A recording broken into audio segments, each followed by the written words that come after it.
Dia alaihissalam dengan tangannya sendiri memang tidak dapat membuka rantai di pintu itu. Kunci di pintu itu dia memang tidak dapat melakukannya.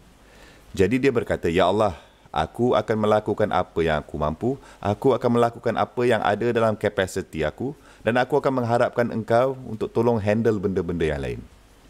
Dan adakah Allah Subhanahu Wa Taala mempunyai batasan terhadap apa yang dia Subhanahu Wa Taala dapat lakukan?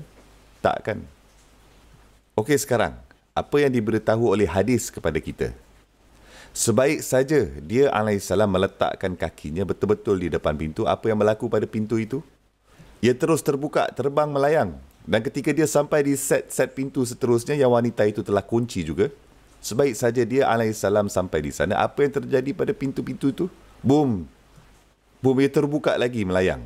Dia terus berlari dan semua pintu terus terbuka dan Allah Subhanahu Wa Taala mengizinkannya sebagai peringatan kepada kita semua.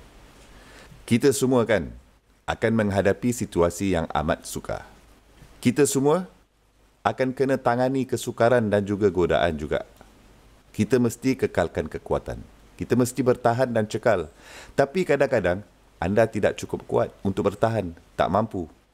Itu tak apa, anda tidak perlu cukup kuat untuk tangani semua perkara. Anda hanya perlu menjaga hubungan anda dengan dia Subhanahu Wa Taala.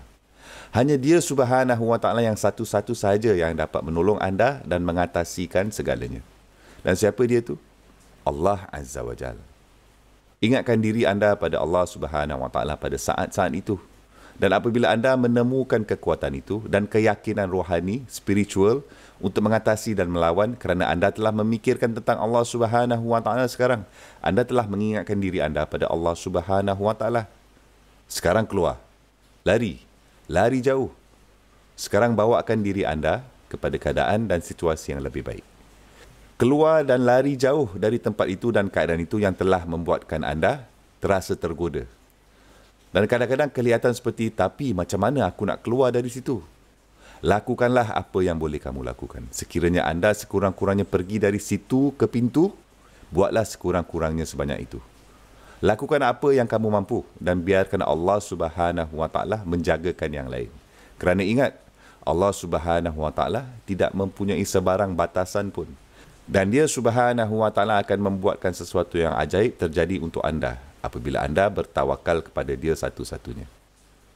Seperti mana yang dia Subhanahu Wa Taala telah lakukan untuk Yusuf alaihissalam. Subhanallah.